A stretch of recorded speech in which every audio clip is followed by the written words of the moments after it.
ఇది వాక స్వీట్ అండి. ఇది కాదంబ చెర్రీలో స్వీట్ వాక్ అండి. ఇది చూసారు కదా ఎలా ఉందో. జస్ట్ ఈ ఫ్రూటు ఇంకా కలర్ వస్తుందండి. సో మంచి వెరైటీ అండి. జస్ట్ ఇది చూడండి,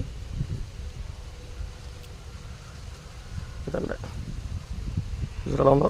ఫుల్ స్వీట్ అండి ఇది, కానీ తినడానికి చాలా బాగుంటుంది. మనం సరదాగా ఒక చెట్టు 2 చెట్లు పెంచుకోవడానికైతే చాలా బాగుంటుందండి. ఇది చూసారు కదా, ఇంకా గులాబ్ జామ్ లాగా మనం అలా నోట్లో పెట్టగానే కరిగిపోతుందండి. ఇది వాక స్వీట్.